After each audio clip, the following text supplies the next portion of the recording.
Dr. Joe Vitelli, Dr. Lin.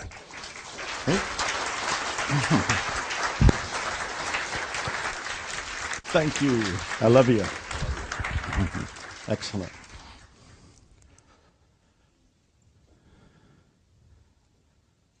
Good morning. I met almost everybody last night, and you all seem to be incredibly excited.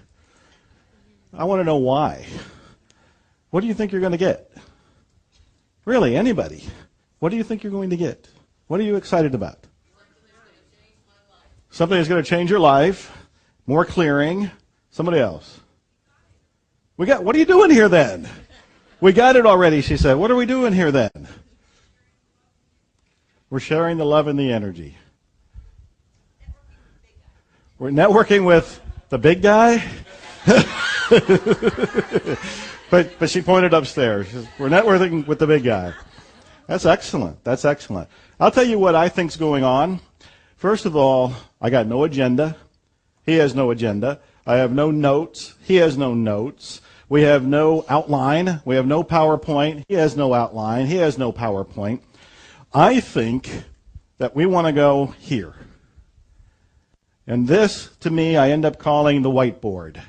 The whiteboard can be called zero. The whiteboard can be called God. The whiteboard can be called life. But as soon as you call the whiteboard anything, including the whiteboard, you're one step removed away from it. I think we want to be at zero. We want to be at the place of zero limits. And anything we say about what we'd like to get out of it, anything we say about what we would like to do, anything we say about what this is, anything we say about the beliefs and limitations is all our garbage that we've written on the whiteboard. Now, Mark gave you this wonderful introduction, and it is true. He told me that wild story about this therapist that worked for the mental hospital for the criminally insane, who somehow did not work one-on-one with people. He saw them in the halls, but somehow managed to heal them. I found that man. I interviewed him on the phone at first, and he told me his name, Dr. E. Hyu Lin. And he said, call me E for short. I said, thank you. I needed that break. So I talked to E, and I asked him, is it true that you worked at the mental hospital? Yes. Is it true that you didn't see patients? He said, not professionally. I saw them in the hall. Is it true you helped heal them? He said, yes. And I said, what did you do? I was profoundly curious. He said, all I did was clear and clean myself. What does that mean? I clear and clean myself and mentally ill criminals get better? It did not compute. So he said, my whole job here, and he meant my whole job on earth, but he was also talking my whole job there at the hospital, is to clean. Explain that to me. He was very patient. He took 45 minutes with me. He did not know me. He had no idea who I was. He never knew that we would ever meet. He never knew that there would ever be a book. He had no idea we'd ever do seminars together. He was just being open-hearted with me. The divine said, answer the phone. I called. He answered the phone. He answered my questions. What he explained is he would look at patients' charts. Can I pick this up for a second? You can imagine that this is a medical chart. And so he would look at the patient's chart. And he would see that they were a murderer, they were a rapist, they had done something pretty dastardly, they were mentally ill criminals who had been confined in a mental hospital, an institution. And as he looked at it, he noticed what he felt within himself, which could have been anger, which could have been resentment, which could have been rage, which could have been bitterness, any number of things. Whatever he felt in himself is what he tried to erase. This is what he meant by clearing. He wasn't trying to clear you. He wasn't trying to clear the patient. He was trying to clear what he noticed within himself that participated in the creation of the patient. I didn't understand. I didn't get it. And I said, okay, how did you co-create them? How did you participate in the creation of a mentally ill criminal who you didn't know anything about, knew no history of, that you didn't know anything about until I got to the hospital?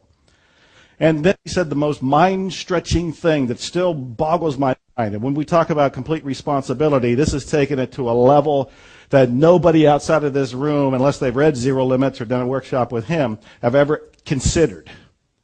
And that's the idea that most of you have heard, that you create your own reality. I see some heads nodding. In Dr. Lin's world, And it's actually Dr. Hyu Lin. I've shortened it from E to Dr. Lin, but it's actually Dr. Hyu Lin, if you want to say his name correctly. In Dr. Hyu Lin's world, he says, if you create your own reality and somebody shows up in your reality that happens to be a mentally ill criminal, you created them too. You create your own reality. They're in your reality. This is 100% responsibility to a degree that almost nobody hears about, let alone entertains or tries to live. So I did find him. I did do that interview with him. I did do a seminar. In fact, Mark Ryan and I did the seminar, the first one, together. And I did several seminars with him. I also brought him to Austin, where Suzanne and I had set up this dinner party. We thought 5 people might show up. We had like 75 people who showed up. They were just drawn to this whole idea. And then, of course, we did a preliminary zero limit seminar about a year ago in Austin. Didn't advertise it. I just wanted to see if Dr. Hyu Lin and I danced well together. And we danced remarkably well together, letting the divine play the music. So he has agreed to come and do another workshop for today and tomorrow. When I say workshop, that's not making any sense to me. It needs to be called something else. It's not really a workshop. It's not really a play shop. It's not really a seminar. It's some sort of experiential, some sort of splash of the divine. And it is all driven by inspiration. As you'll be learning that you have a choice. Your choice is to come from inspiration or to come from memory in each moment. And virtually all of us are coming from memory. We're coming from something we've done before. We're coming from past programming. That's what we want to clean. That's what we want to erase. And as you erase that, you start coming from inspiration. And where does inspiration come from? The whiteboard or the blackboard. It comes from here. It's inspired. It just kind of bubbles up. And throughout the weekend, if it occurs to me, I'll tell you various stories about how that's bubbled up for me, how inspiration has just kind of showed up. And I say when inspiration shows up, your part of the deal is to take action. And then if you're actually clear, you'll automatically take action. That if you get an inspiration and you don't take action, it's because there's some sort of memory there that's causing you to not move forward. So, hopefully you're all delightfully confused. And that's a wonderful place to be. Confusion is that wonderful state before clarity. So, it is a great pleasure, a great honor to bring up here somebody who has deeply influenced my life, somebody who is a co-author for one of the most important books I've written, Zero Limits, the man of the moment, Dr. Hyu Lin. Is your mic on? I'm going to make sure you're on. Say something.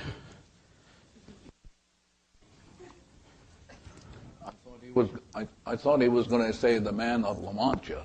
You know? I'm going to open with a greeting in Hawaiian, and the purpose is to, if you brought in any garbage into the room, we want to take that back to zero. Yeah. Pua maya maya kapo iloko, akam lama lama, vau no kaha, kaumali ola, vau no kapoho, ke ka ele mamaho a ino ke au pau, ka I ke kino ihu na me au pau, ka iau I ku u pi o na nui nui, mavaho a ino kai au pau, ka ho o mau mau o mananao, a me na me au pau, vau no ka ho, a me ka ha, he huna kamakane, nahi nahi, ka hua huna, o kumalipo, o bao no ki I. I am the I.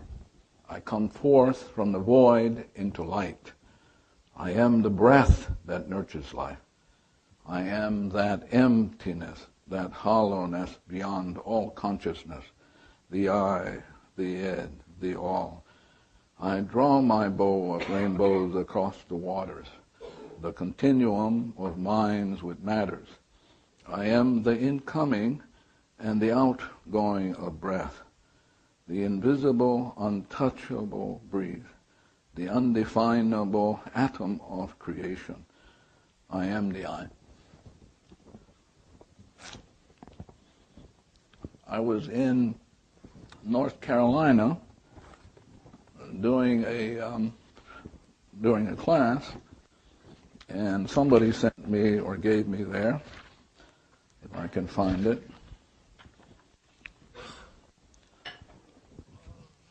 Somebody sent me a cartoon,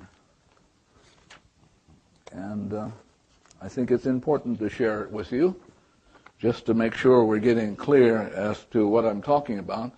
So the cartoon is called Cornered, and it's in a bookstore. It could be in Borders or doesn't matter. So there's a sign that says self-help, and there's only one fellow under there.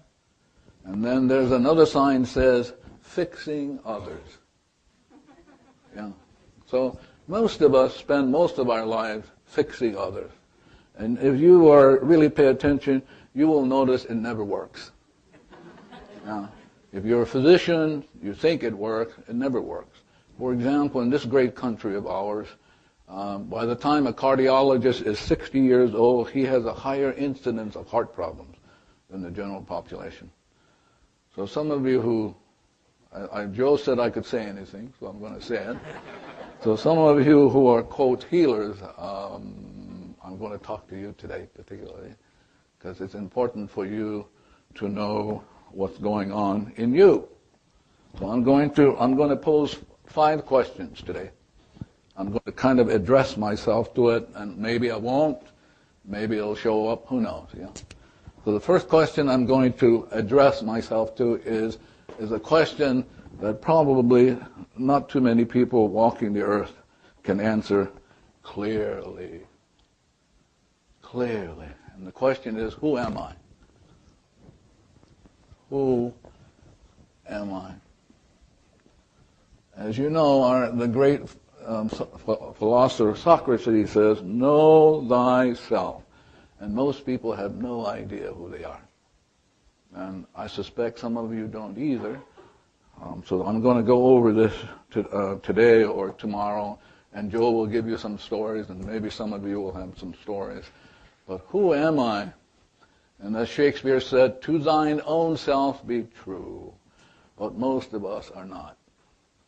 Moment by moment, we're somewhere else, and we're not ourselves. So it's going to be very important to at least kind of address ourselves to this. And then the other question I'm going to ask is, what is a problem?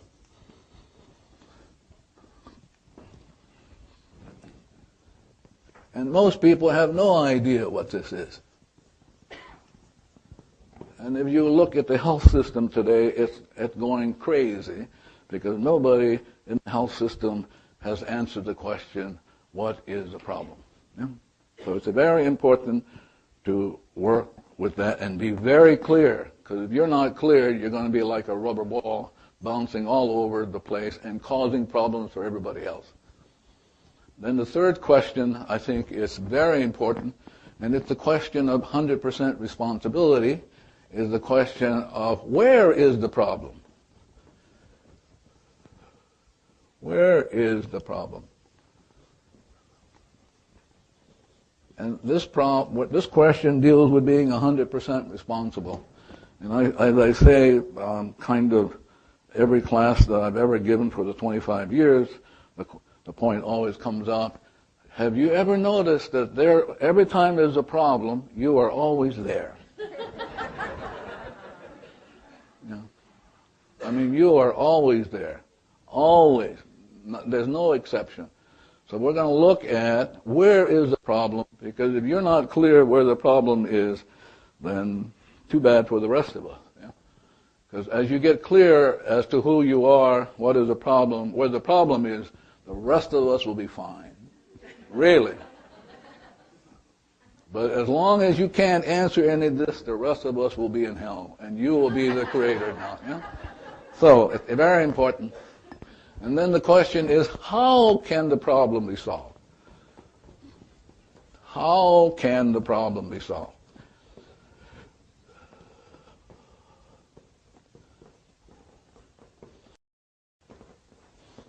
But how can we solve a problem when we don't even know what the problem is? How can we solve a problem when we don't even know where it is? Truly, we have no idea. So I'm going to deal with this, and it's the This 3 and 4 deal with being 100% responsible. It's very, very, very important to be 100% responsible. And then the 5th question, which I've just thrown in since Japan. I came back from Japan, did a class there last weekend.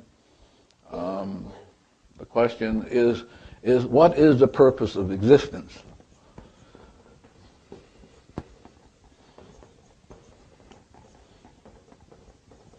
What is the purpose of existence? And nobody knows. Because if you knew, you wouldn't be here. Really, you would not be here. If you knew what a problem was, you would not be here. You would be wasting your time. Wasting it.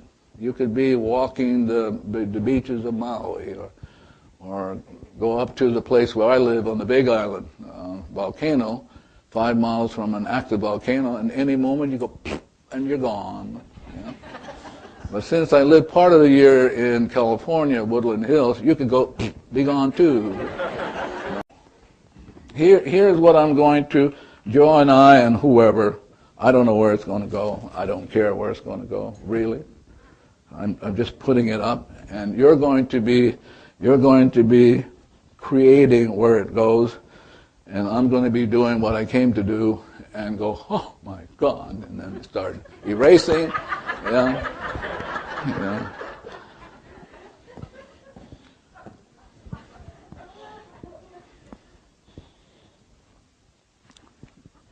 So, let's see, where do we begin?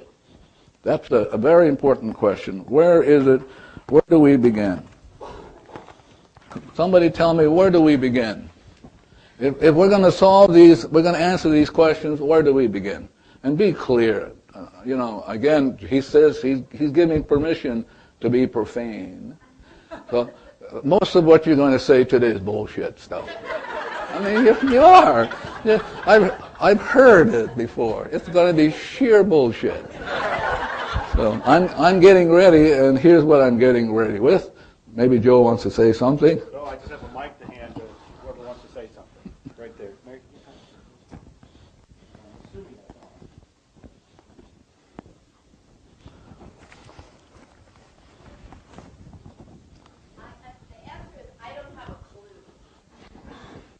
Well, you're like everybody else. Only what happens if you're in California and in Los Angeles, they talk a very good story. Yeah.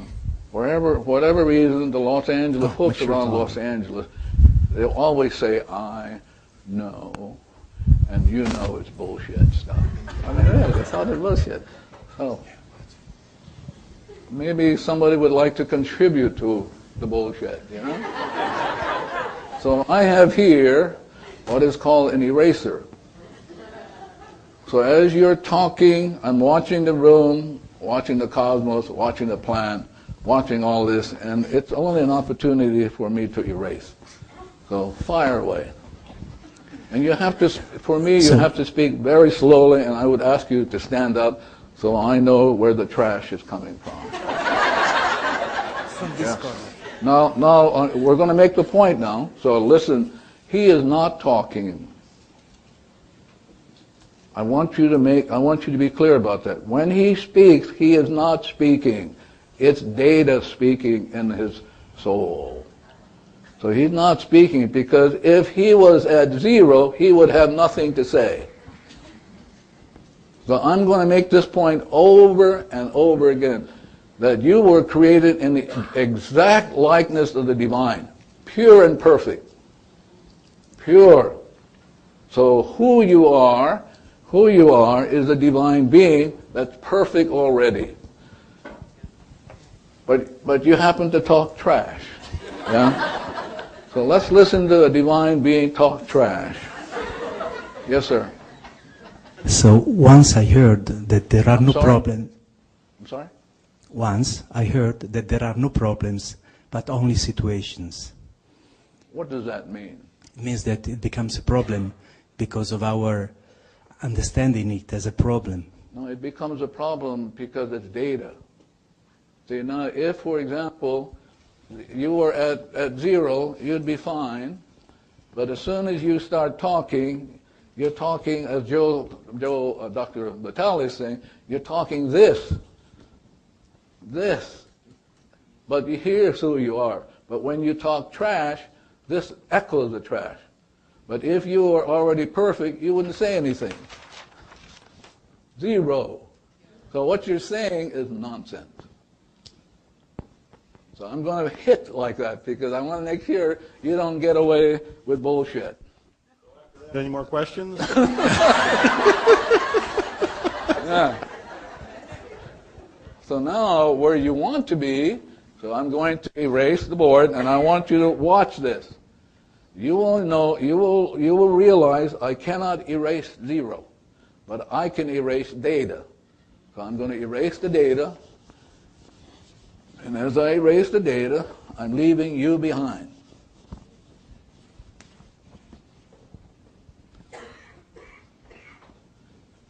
This is you. This is what Shakespeare called blank. This is what Goethe in Faust calls stillness. This is what Jesus called purity of soul. This is what people like Buddha says void. So when you're at void, you're free. Clear, peace, beyond all comprehension. This is you. This is chaos. This is chaos.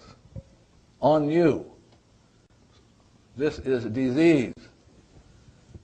This is problem. And this is what Buddha calls suffering. That when the data plays, which is a memory replaying, as Dr. Vitaly pointed out, you're stuck. I don't care what you say, it's trash. But now, if you're willing to let go... Can I add one thing? Oh, please be my guest. So, he said, I have a problem, but he heard that he can call it, I have a situation.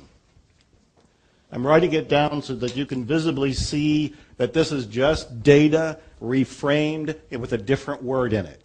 It is still a program, it is still trash, it is still something that can be erased. It's exactly the same thing, you just used a different word on it, but that word was also taking you away from 0. Taking you away from yourself.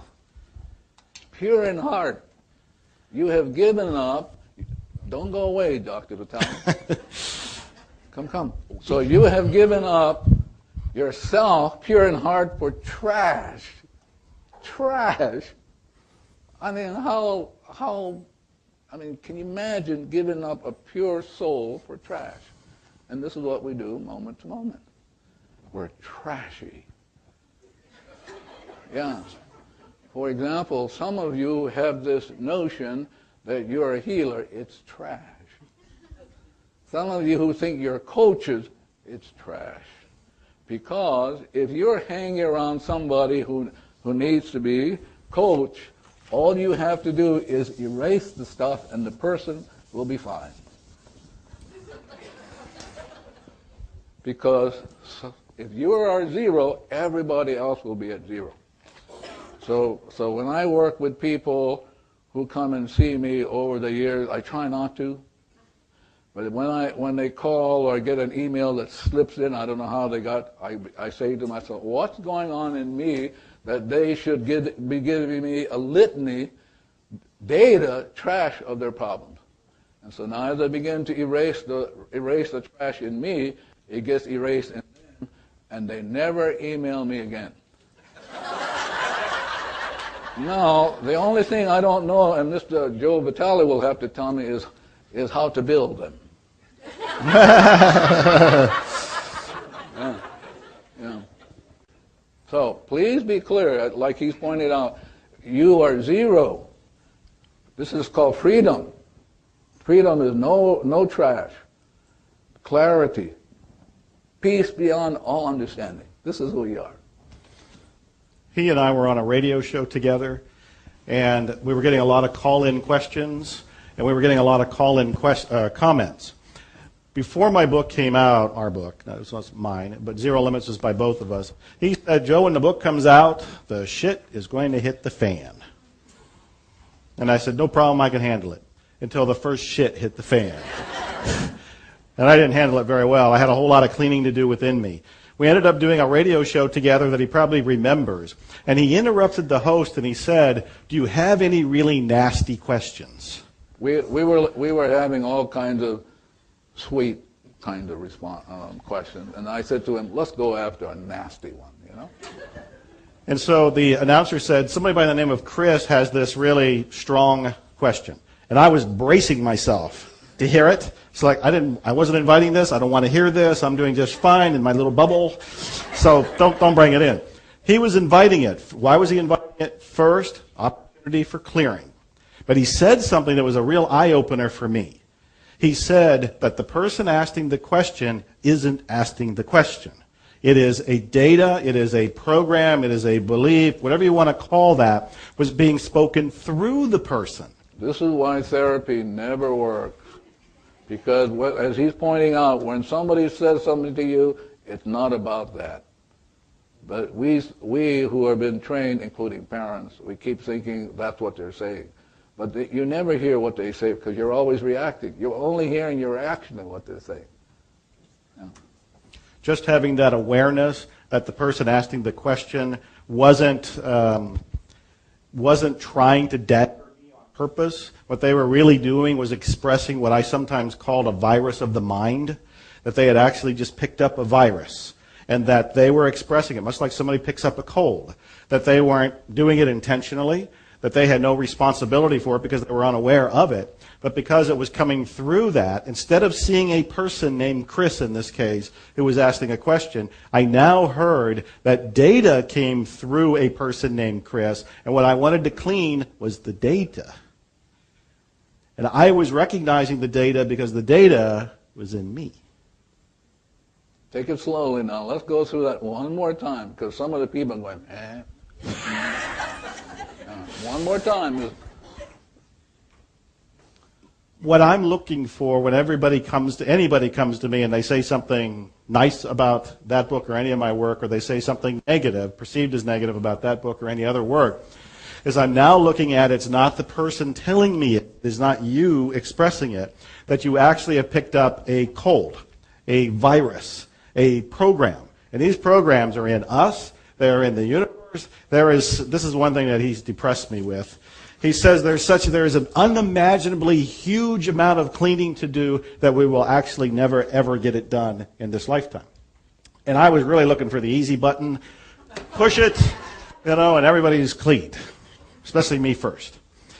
But the point is that whatever I'm noticing in somebody else, I'm only noticing it in somebody else because it's in me. And so instead of trying to clean the other person, which isn't going to work because the thing is in me, I've noticed it. I have to clean within me. And I'm at the point that I'm doing it non-stop to the best of my ability. And I'll tell you how I do it once we get through this. But I wanted to go and reiterate it. So, anybody unclear about what he said? Because if you give me a chance to say I can erase it because it's trash. So anything that comes up in your mind, including a question, can be erased. Because once you leave this room, you're going to have questions that can be erased. If you don't get to erasing them, you're going to be stuck in the data. It's going to kill you. Example: there was a woman in Fort Collins. There was a woman in Fort Collins raised her hand, and she said to me, Dr. Hugh Lin, I did the cleaning, but I had a flat tire. And I go, what's the big deal? And as I was watching, here's what I was watching. My mind cleaning, because she wasn't saying what she was saying. I was watching it. I did my cleaning. As I was watching the cleaning, here's what I heard. So when you clean, here's what you're going to hear. It's called inspiration. You got to be at zero. You got to give it up, the trash. So now here's this is called inspiration. It's called inspire, what the Hawaiians call ha. The ha is equivalent to inspire. And if you take this word and you attach it to the word alo, ha. Do you know what aloha means? Oh, that's funny. Welcome. Trash. Tell me what aloha really means. To be in the presence of God. Yes, to be in the presence of God. So if I say aloha to my friend here, I'm acknowledging I'm in the presence of God and I shouldn't be screwing around. Because if I'm angry with him, it's being angry against God. So just want to share that with you, just as a side note. So alo means to be in the presence of God. Okay, so now inspiration comes in and I hear. Here's what's going on. So as I was doing my cleaning, I heard the divinity say to me, 3 generations from now, her great, great, great, great grandson would have been born retarded.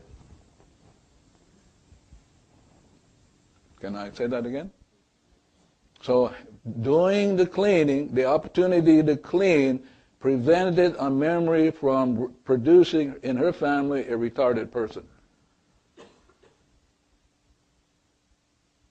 Let's kind of hang around with that a little bit. Maybe you kind of pay attention. You ought to do more cleaning, be more at zero. I mean, really. In Charlotte, I was doing a class in Charlotte. A woman says, I only have a small question, Dr. Hью Lin. Bullshit stuff. So the question comes up and I'm cleaning. I'm watching my mind, seeing what's coming up. I'm cleaning and I'm watching it.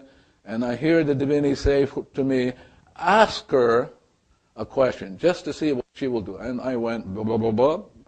And up she came. And what I saw, and I did the cleaning with, lunchtime, I went to lunch, and she came to see me. Because I already know what the problem was. She had attempted suicide. That's what I was working on. All the women in this world who feel down, dislocated, unloved, uncared for, commit suicide. In Japan, where I just came from, 30,000 people a year commit suicide. Yeah, but don't you commit suicide in your mind? Yeah, you do it all the time. So the point is, what Joe Vitelli and I are pointing out, you better get to zero. Don't try to figure anything out. If you have a question in this room, that's great. Outside of this room, if you hang around with questions, it's going to take you down. It's going to take you down. I'm only here to say hello. We're going to handle questions in this room, but I want the questions will teach you more. Yes?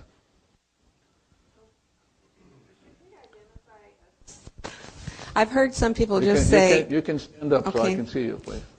I've heard some people just repeat, I'm sorry. No, you didn't hear that. You heard yourself hearing them repeat. Well, I read it in an email. No, you didn't read it in the email. You read your reaction to it. That's why I'm saying you can be cleaning with this stuff instead of hanging around with it. When you say, Joe Vitelli said, you didn't say that. It's your thoughts are saying that's what Joe Vitelli said. You never heard it straight.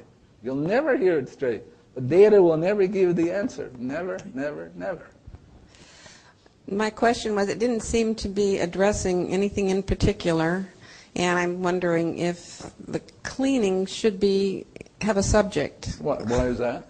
Huh? Why is that? I don't know. I'm asking. I don't know either. You don't know? No. Why? But you'll never know. That's the point I'm telling you. If you say I love you, you don't know what divinity is going to do. You're not the one that's going to heal. The divinity is going to heal. You have to be responsible. But you don't have any idea what's going to be worked on. So if I just went around saying... No, you got to be careful about saying that sort of stuff. Yeah. Well, can you give us some guidelines? Because that's what I'm here to learn. Yeah, but the guideline is just say I love you. All the time? Well, if you want to do it all the time. But that's the guideline, is be 100% responsible.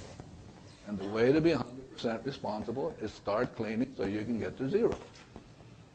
And what about the, I'm sorry, forgive me? Now you're getting fancy. Yeah. Yeah. I'm just trying to follow all the No, instructions. you're not trying. No. What you're trying to do is you're trying to stay stuck in the data. Just get to the cleaning. If you're trying to figure things out, you're going to get stuck and swallowed up by the data. I'm only here to say, just get to the cleaning. Forget how come, why, should I do it this way, that way. Just do it. Okay. See, now you're rippling over here, and she's got a question, but it's trash too. Okay. Because if you and I were at zero, you wouldn't be asking all this.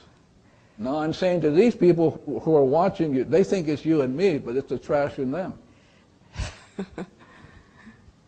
Yeah, I know it's a very different way. So just get to the cleaning. That's the story. Forget about trying to figure out what's going on. The intellect will not have. Listen, watch this. I just want to make a point over here because it's very important for you to know. So let this be the conscious mind. Let this be the subconscious. For every one byte of information that this is aware of, 1 million it's not aware of. So at any given second, it's 15 bytes per second conscious, so it's 15 million. 15 million you're not aware of. Huh? Yeah, and you're saying, I know? You're saying, what, I'm going to clean a specific thing? No, just say, I love you, thank you. Forget about trying to get it. Look at this intellect part of you, trying to figure everything out. Look at this stuff. When there's a tumultuous kind of activity going below your consciousness. So the story is, I'm only here to I guess, promote it. Just clean. Give up trying to. Yeah. Now she's going to be talking. You have an opportunity to clean now because it's trash. I thank you for that. Yeah, well, it is trash. I'm going to tell her it's trash. I know it's because trash. If she was at zero, he told me it's okay to be really pointed. So if you're at zero, you wouldn't be clean. You wouldn't be speaking. And if she has a question, she could have cleaned it, and she wouldn't have it. But now we're going to have to put up with it because she's giving you a chance to clean. You understand this? She's giving every one of you a chance to clean. But you're just sitting there because you think it's her problem. Yeah. So let's hear what the trash is. As I'm cleaning. No, you're asking anyway. What do you mean as you're cleaning? No, as I'm cleaning. Yeah. Does it have to come from the heart or the intellect or both? See, this is Los Angeles stuff. Yeah. In Los Angeles, where I do a lot of training, because I have to be there because I get to clean up the stuff in me, Los Angeles people are saying, do you have to mean it, Dr. Hью Lin? I mean, and so I would say to them, show me how you would mean it. They go, no, you don't have to. When you hit a delete button, you don't have to mean it, right? Yeah. So, you know, all of the woes and trouble of creation sits in this room. And if you're not willing to be 100% responsible, this war in Iraq will go on, the health system will go on, 30,000 people commit suicide because you are not being 100% responsible. So I'm only here to say, hello, just clean. That's your job. And divinity who can heal, only divinity can heal, will come down and say, oh my God, thank God they said I love you. You know that old saying, love thy enemy? You've heard of that?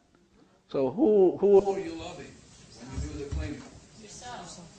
Oh, see, that's what I'm saying. You're loving what? Your enemy is who? Your trash. That's who you're loving.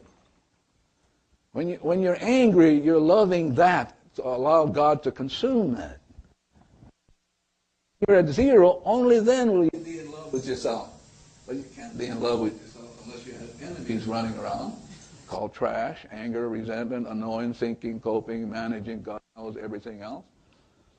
So to love your enemies is to love your trash. Love whatever is going on for which you have no idea. There's 15 million going on below your consciousness. 50 million enemies, what Shakespeare called poor soul. This is the soul for Shakespeare. Poor soul. These rebel powers that thee array. So Shakespeare's already got it 400-something years ago, saying, here are your rebel powers. These are your only enemies. Once you get rid of them, by being 100% responsible, I love you, thank you, all of that, get rid of the trash, immediately seek ye first the kingdom, which is 0, and everything else will be added. You get it automatically. But you won't seek it if you're trying to figure out what's going on. How come? Why? Do I have to do it this way? Do I have to mean it? And we're all stuck. Yes. Remember, this is, you get to clean with this. It's on the upside. Yes. Here's my trash. Yeah, I've been cleaning, letting go. That's my trash. And what happens when you are doing that and you actually feel like you're just getting worse? You have to go up slower and louder so I can understand. What happens when you're cleaning and you feel like you're getting worse? I don't hear what you're saying. No, you should be cleaning. I mean, you should be cleaning. Blessed are the pure in heart, for they shall see God. But you can't be pure in heart. You've got trash running around. So let me hear it one more time as I clean. So be very specific. Give me for an example. Okay. I started clearing. Well, I have been clearing. Yes. But I also find it harder to get out of bed and deal with the pain and the tiredness all the time. And then it gets to a stage where I can't clear anymore. And I found it even very difficult to get here and keep going. Yeah, so I'm going to show you how to do it today. You can do it automatically without being conscious of it. I'm going to show you how to do that, but I have to get through the trash. Yes? Yes. What do you think about if you're not thinking about anything? It's bullshit what you're thinking about. It's bullshit. You're not at 0. I'm trying to get you back to 0. Well, but you're giving me bullshit stuff. Yes, probably. Yeah, not probably, you are. Yeah. So I'm saying to you that if that guy was cleaning, you wouldn't have asked that question. But see, he thinks it's you. I mean, really. Because you can only ask a question if he had it in him already. You guys need to know that. That all of the woes and problems are already in you. You already came in. So if you were going to ask that question, you've asked it 1,000,000 times. But he was around too. He could have been cleaning. Had he cleaned, you would not have asked that. He would have erased it. This is really beautiful if you're willing to be yourself. So why don't we just all ask crazy questions and just all day and Well, because you're going to be like you. There's going to be people around you because you're asking questions. You're making comments. But can you imagine if you were constantly cleaning, everybody would be in heaven. That's what they do. This is what the training of folks around all of you.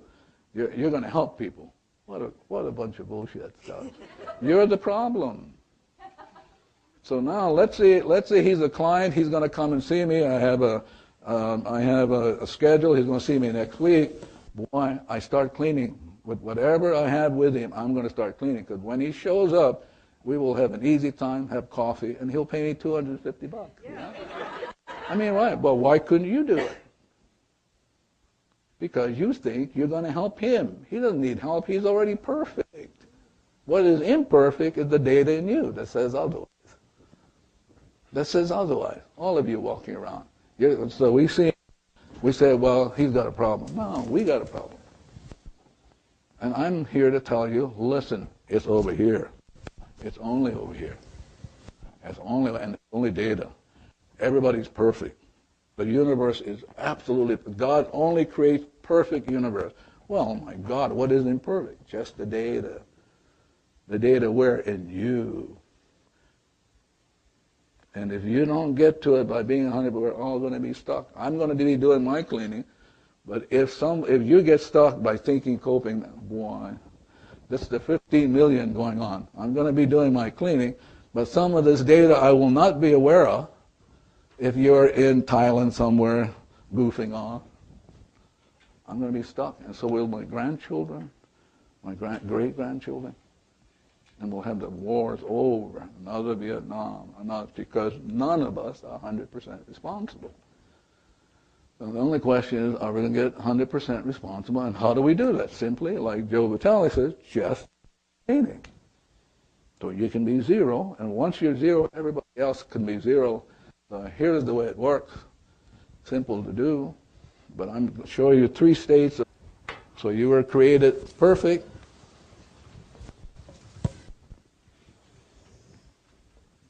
This is the zero state. This is cause. This is the effect. So as long as you're zero, there's nothing.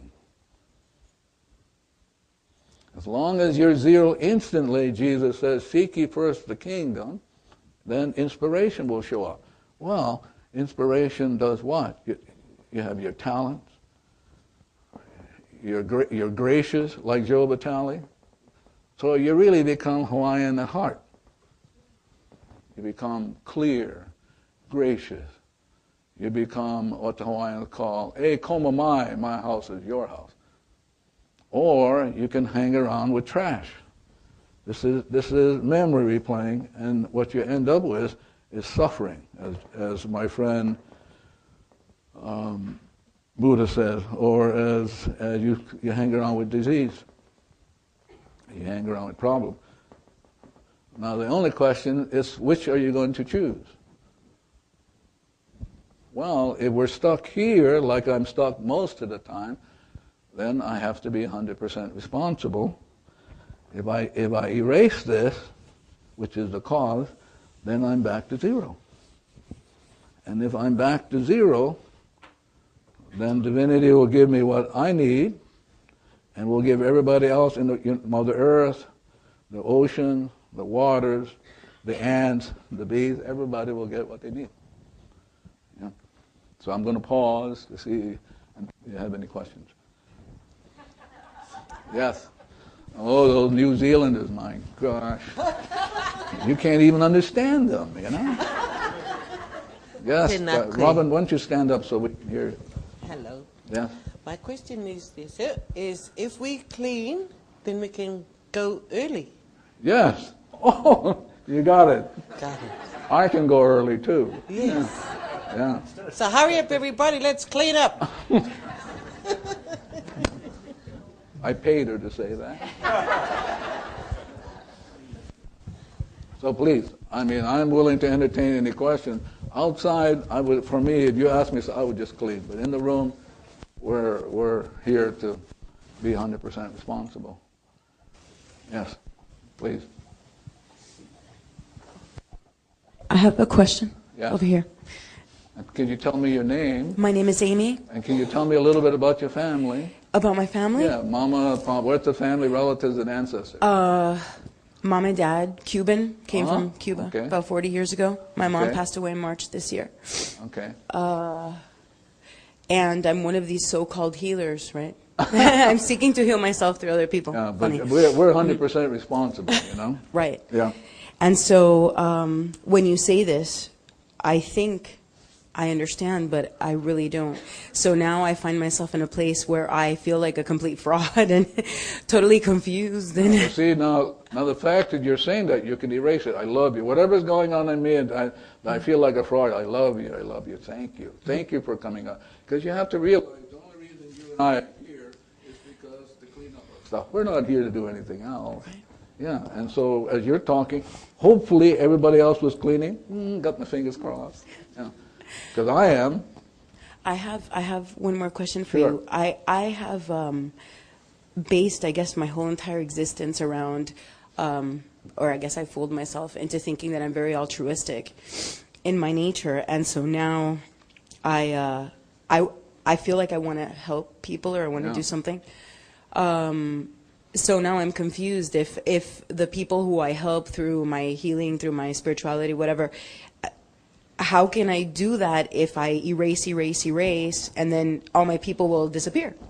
Well, hopefully that would be the point, She's right? afraid of her income, you know? Yeah. No, because you know what? I'm not making any money anyway because I do it for free so much. So you know. Let me give you a story. There was a psychologist about 10 years ago, sort of talked to me about she would like to take the class, but she was afraid that nobody, after she'd learned to do the cleaning, nobody would show up. And I said to her, well, you're not working on anybody. You're only working on yourself. The people who think they're helping other people are a pain in the butts. Thanks. Absolute pain in the butts.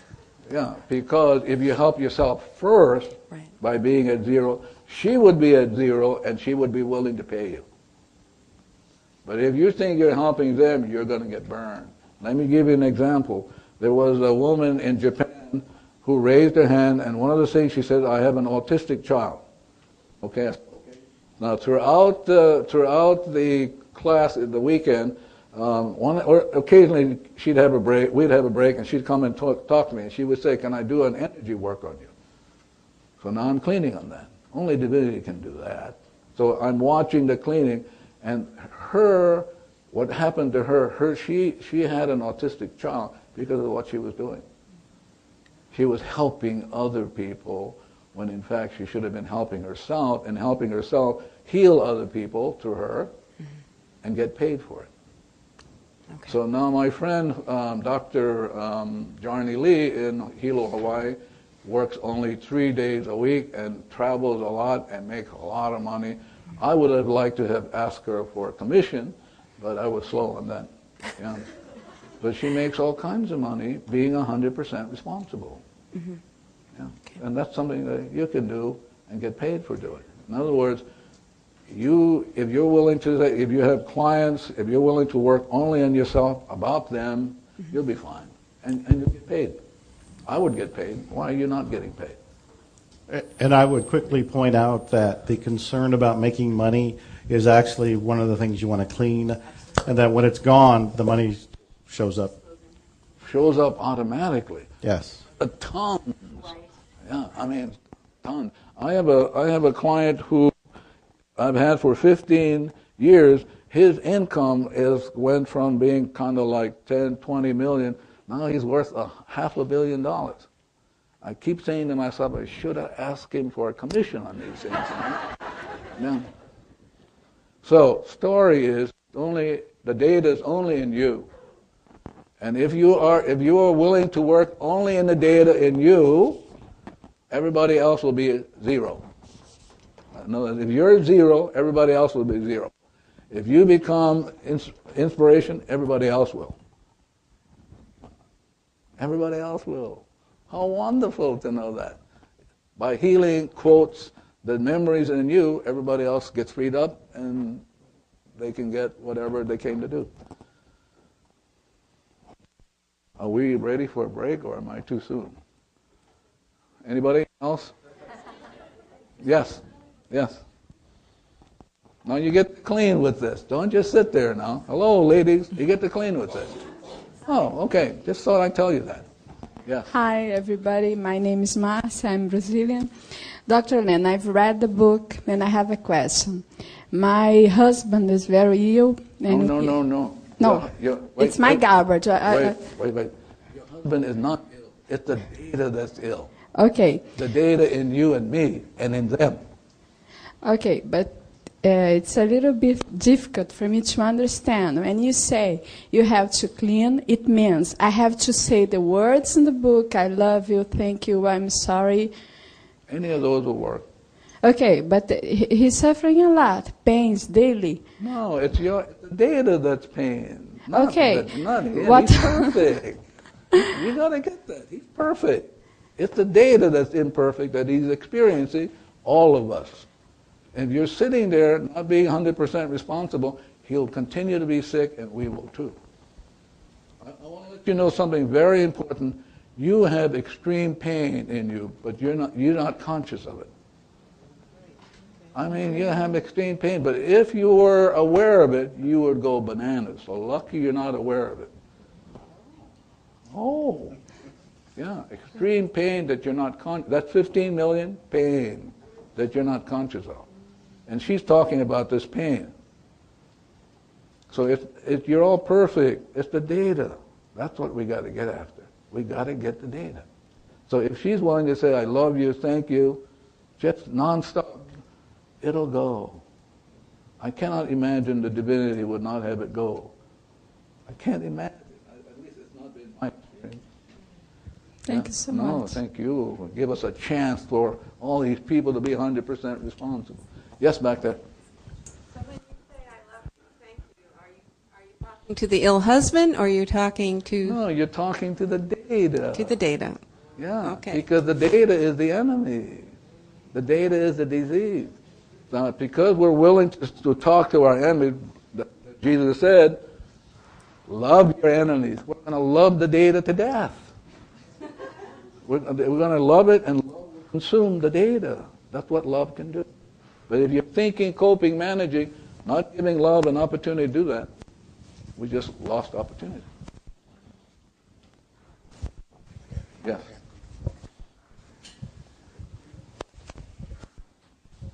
Now you can clean with this one, because this has to do with Alzheimer's. She may not know it, but behind it, I'm watching the Alzheimer's stuff come up. Now, any of you have anybody or know anybody with Alzheimer's? Yeah, see, you get a chance, because if you let it go, she's doing us a favor. Yes, ma'am. I'm interested in this concept of mindfulness. Study it to some degree. And now I come here, this resonates with this concept of mindfulness. This is possibly too academic, but do you have a response on that? Zero.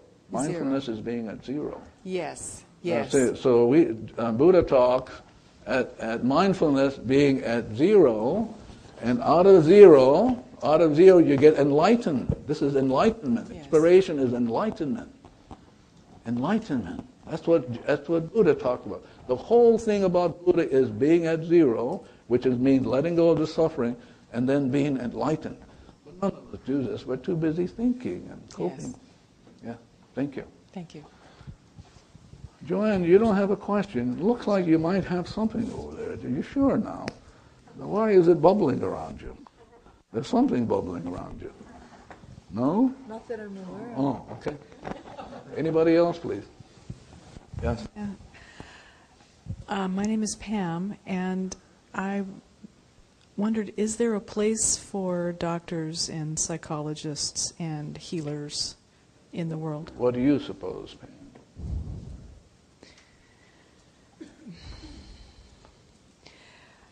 What would you do if you had a toothache? I'd go to a dentist. Yeah, me too. Okay. But before I go to the dentist, I'm going to do my cleaning so the right dentist shows up. I'm not going to go to any dentist, because if I go to the dentist, it'll be hell to pay. So the idea is to be at zero, the right dentist will show up, and you will have great fun with them, as opposed to going like that.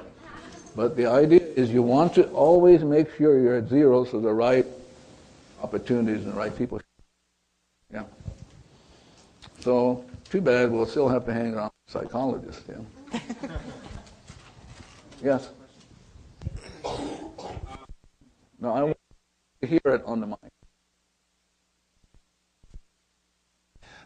I'm still thinking about the cleaning on her sick husband, and you mentioned data and memories, and I think... Did you hear it? Did you hear it talking? Yes. Well, how would you hear it talking if you weren't hearing data? Whose data? Is it yours? Is it my data? When I'm cleaning, am I cleaning just my data, my memories? Is it universal memories and data of everyone here? Why would you be interested if you're cleaning your stuff? And if you're free, I mean, why would you be interested if anybody else is free? If you're free, Tom, if you're absolutely free, why would you be concerned? Because when you look around, everybody else will be free. But it's because you aren't free, nobody else can be free. It's all my problem. Oh, that's what I've been saying. Yeah, I'm here to say that. Just data. Just data. Yeah. So when you hear her, you don't hear her. You hear your data of her. This is your reacting. This is the veil that the great sages talk about, sages like Chaucer and Shakespeare. So you never hear, because if you came out of zero, let's say she began to talk, and as you talk, you began to clean. So let's say you talk, she's talking, and I begin my cleaning. Cleaning, just cleaning up my stuff. That's all I'm here to do. Okay, now inspiration comes up, and I will see as God sees. I will hear as God hears. I will act as God acts, because I'm moved by inspiration. But I can't be moved, I'm into bullshit. Really. Most of the time, we're just stuck in the data. So now you get a choice. You get to see as God sees, or you get to see as trash. So when she's talking, I'm cleaning already, because she's giving me a chance. That's why I'm here. I'm here going, I'm going to hear stuff I should be cleaning on. But I've been working on you folks for the last, how many weeks, Joe? Yeah. So Joe has been sending me the list. I've been working on it. So in case I bang you a couple times, you won't get angry. Yeah. Yeah.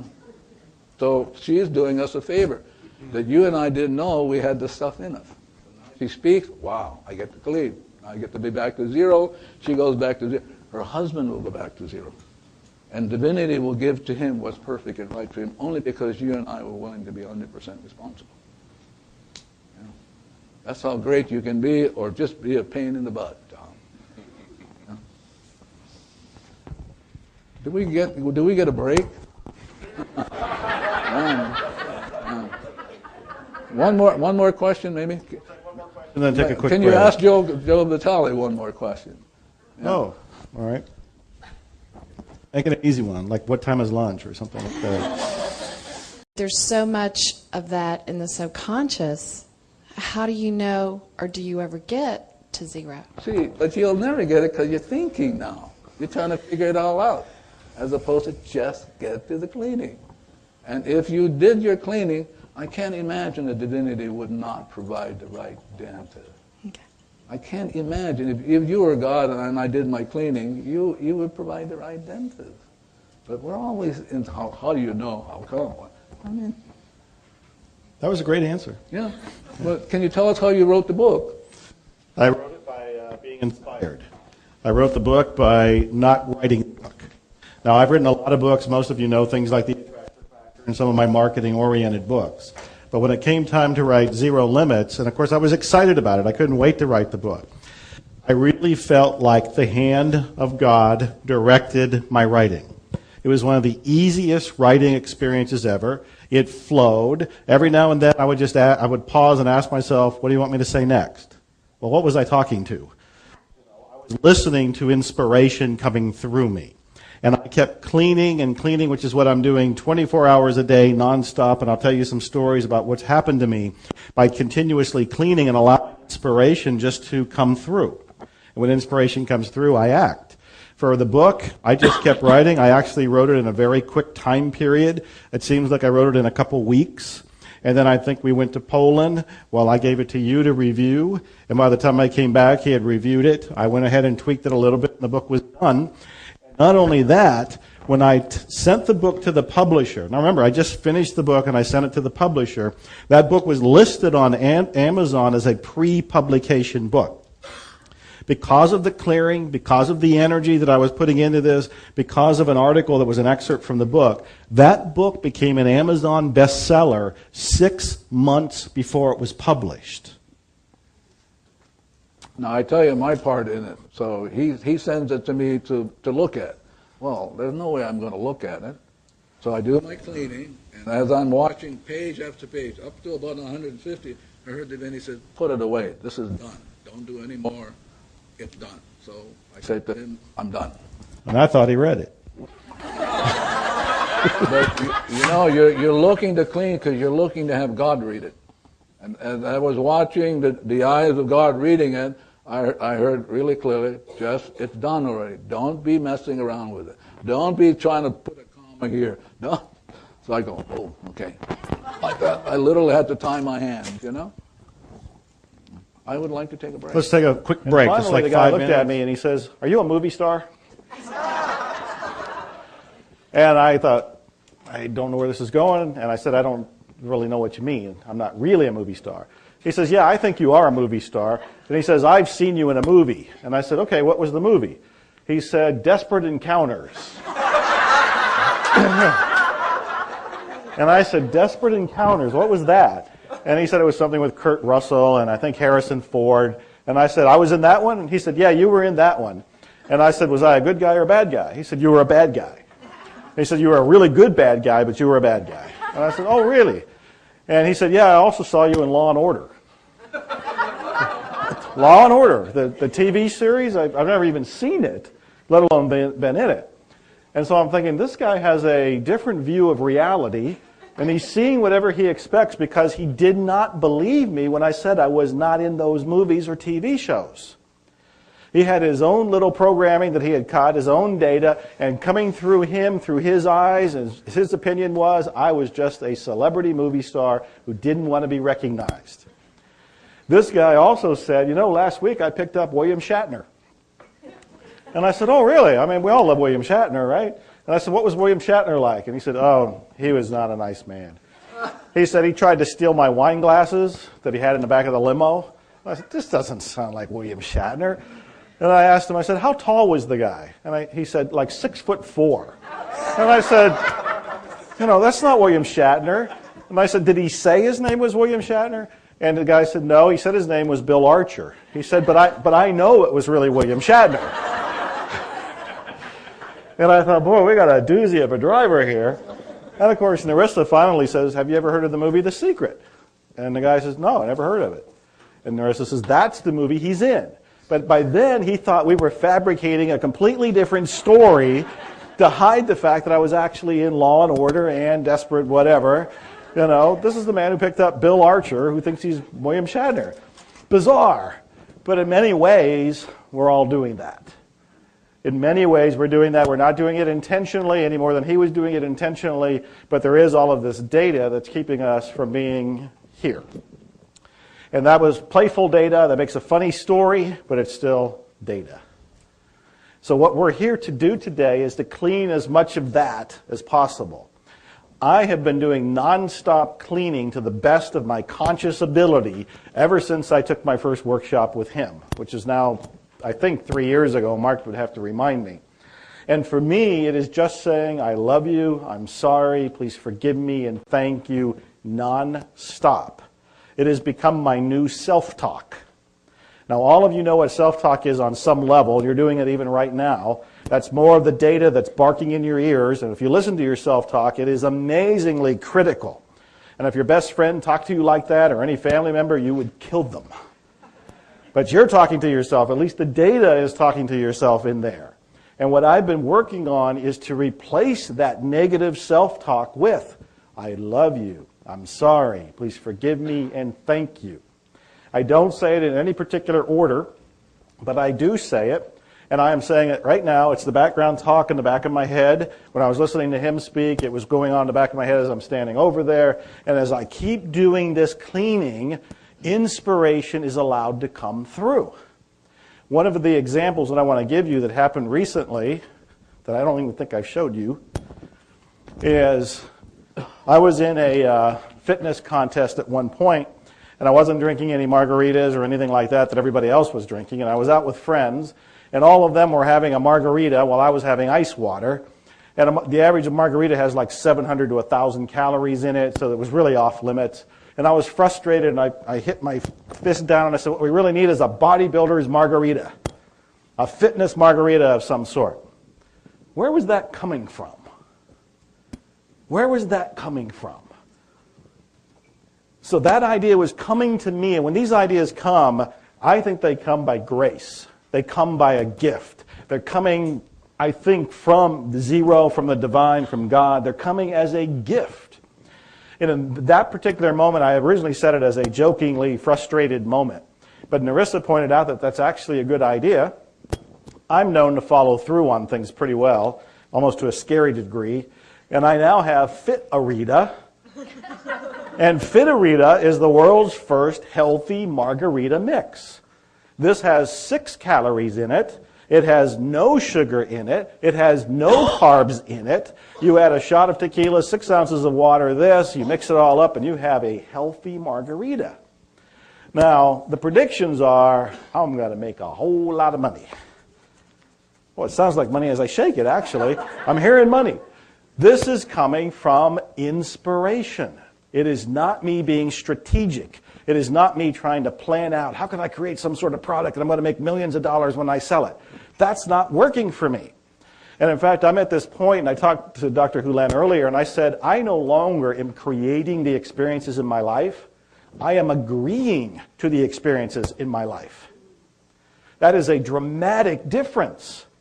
When I went on the Larry King show the first time, and some of you have heard this story, there were several people, Jack Canfield and James Ray and some other people that went on the show the same as me. And one of them slapped me on the back and said, man, I've been visualizing this moment for 6 years. And I said, oh, really? I've only been doing it for 2 weeks. And it was a playful little thing that I was doing with him, but the truth was I had never done it once. I had never tried to go on Larry King. I have never tried to visualize being on Larry King. That was never, ever one of my intentions. It came by grace. All of these things that have been happening to me recently, and there have been some amazing ones. I opened for Donald Trump in Chicago. They had actually called me 3 times wanting me to go and play. And I told them no the first 2 times because the inspiration in that moment said, you know what, they're not offering you what you really can get. Just say no. Now on one level, in the back of my head, I'm thinking, this is really kind of crazy. I'm being asked to speak on the same stage before Donald Trump, and Joe Vitale is saying no? Who am I? But something in me just said, say no. Said no. They call a second time. They really want me. They offer more money, say I can speak less, and I don't have to sell anything on the stage. And I still said no, because something inside of me that felt like inspiration, that felt like it was coming from the whiteboard, said, no, that's not right. It's not, just don't settle. Just hang in there. They call a third time, and they say, we really want you to speak. We will pay you your full fee. You only have to speak for 30 minutes. We'll fly you and Narissa first class. We'll take care of all your expenses. You don't have to sell anything in the back of the room. Now will you do it? Yes. Yes. I have more and more of these experiences. Some of these stories I'll tell you over this weekend, where they're all coming from me constantly cleaning. And somebody had asked about what you're cleaning. And I wanted to point out that it doesn't matter what your focus is when you're cleaning, because you don't know what's really going on under the surface with all the data. It is so unimaginably complicated with all of this software wiring of the mind, with all these beliefs, all of this data, that you can't go and say, I have this heart problem, or whatever the problem happens to be, Alzheimer's or anything, because of what happened to you when you were 5 years old. You can't consciously pinpoint it. So the only thing you're left with is this wide sweeping eraser where you're cleaning everything. Whatever shows up, you're cleaning. And in my world, before it even shows up, I'm cleaning. And in fact, Dr. Hyu Lin, he did repeatedly, every week, Suzanne will tell you, he wanted the list of who was going to be here. Because he was cleaning on that list, so when he got here in front of you, he would be as pure, as close to zero, as inspired as could be. He has done as much of his data cleaning as humanly possible in advance. So for me, the key message here is if you keep cleaning, you get closer and closer to the zero state, to the whiteboard. And as you get closer to the zero state, you're in a place where when divinity, zero, sends you an inspiration, you just go and do it. And there's no resistance to you to do it because that's been cleaned too. If there is a resistance, if you do have this urge to open a restaurant, to write a book, to go on a cruise, to do something in particular, and you delay doing it, it's because of some data. There's some data that's still just kind of floating through you, and you want to erase it. So for me, it's non-stop cleaning. I have occasionally somebody will write me and say, how often do I clean a day? Do I just do the I love you, I'm sorry, please forgive me, thank you in the morning, and I'm done? And again, it's all up to you. For me, it doesn't ever end. And I also tell people, why would you want it to? If you're saying I love you in your head 24 hours a day, 7 days a week, every month, why would you want that to end? If we all were saying this, and again, I'm the only one that has to say this. He will constantly remind me of that. But if we're all saying this, can you imagine the kind of vibe that would be around the planet? Walking around where in the back of your head you're going, I love you? And I think it would be even better if we all walked up and said, I love you, I love you, I love you, I love you, I love you, and let everybody be concerned and curious and confused, and I love you, to everybody, just saying it out loud. I think that'd be a fun little experiment. We only have a few minutes before lunch, which is already set up for those who prepaid for it. Do you have a question or two that you can offer? He would love to have a question. he welcomes questions in this room, not over lunch, but he will over this room. Do you have a question or two? So I have a question. Oh, he's standing up with a question. Okay, right there, Craig.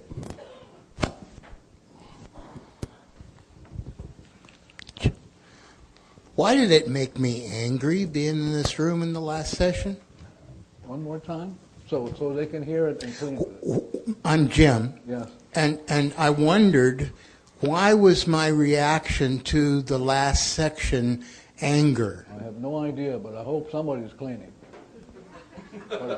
We know there's got to be data, but what data? Who knows? And who cares? Oh. Yeah.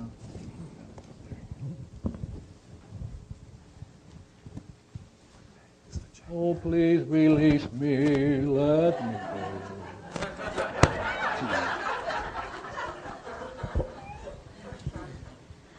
So a minute ago, Joe said, doesn't matter what the focus is as long as we're cleaning. Does there have to be a focus, or can we just be using it as a mantra? I love you, I forgive you, I'm sorry. That's sufficient. Okay, thank you. Yeah. See, what you have to know is I only show you the 15 million, but there are billions. The 15 million that is only per second. They drop down, more come up. But the data is ocean deep and mountain high. Yeah. I have somebody took the class, and in Dublin, no. I don't know where it was, Cork. And they sent me a picture of a monkey. And here's a picture of the monkey going like this. And it said, Tim realized with some horror that cleaning his way back to zero might take longer than he thought.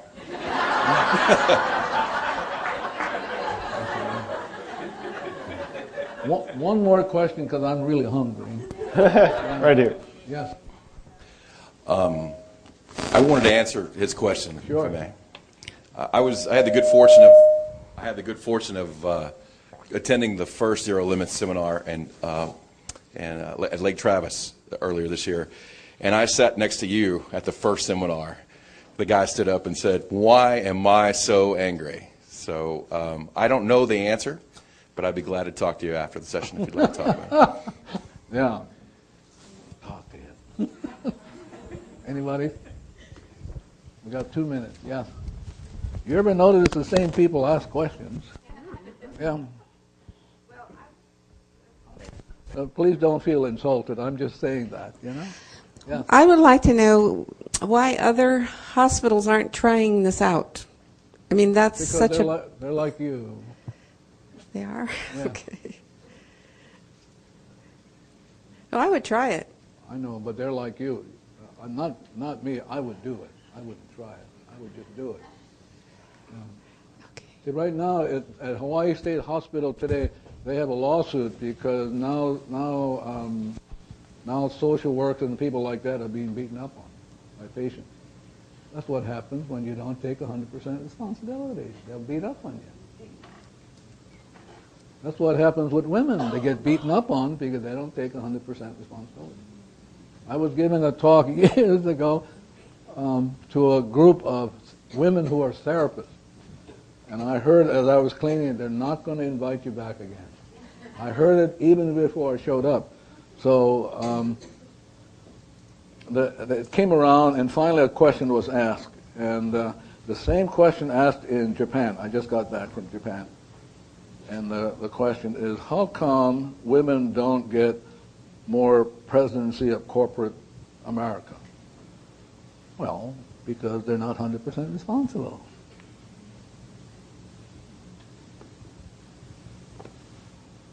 That's the bottom line. But if they were willing to clean up that stuff, they would run the country. But they're too pissed off. Too pissed off. Yeah, they have activists or like that, but it doesn't clean up the act. Doesn't clean it up. I had a nurse at Hawaii State Hospital. She was always ticked off. Oh, I mean, she'd come to work and the whole ward would just go crazy with her on the ward. So I just noticed that, and I said, I just noticed that every time I'm present, everybody goes nuts. So I began to work on it and work on it and work. A year later, it all settled down, and she and I got to be good friends because I was willing to be 100% responsible. The ward settled down. She was fine. They promoted her to some training position, but see, somebody has to be responsible. And I'm going to read something, and then we'll take a break. I got this when I was in Germany doing a class there, and somebody gave it to me, and I would read it. This is about you folks. And it'll be a good time to go on a break. It's called, the thing is called, That's Not My Job. There was a story about 4 people named everybody, somebody, anybody, and nobody. There was an important job to be done, and everybody was sure that somebody would do it. Anybody could have done it, but nobody did it. Somebody got angry about that because it was everybody's job. Everybody thought that anybody could do it, but nobody realized that everybody wouldn't do it. It ended up that everybody blamed somebody when nobody did what anybody could have done. And I'm coming back. If the women are going to wait up on the guys, you got a long wait. So do your cleaning and take over. I mean, really, you can take over this country. But you bitch and moan and groan, and it just goes on over and over. So if you get a chance to eat strawberries today, it will help with depression. Really. Strawberries, it will help with cleaning up depression. Because that's the problem that women have. They just feel down and out because they never get a chance. But I'm saying to you, the best way to go is don't be bitchy. Just clean it up, and you'll be fine. Because if you're waiting up on us,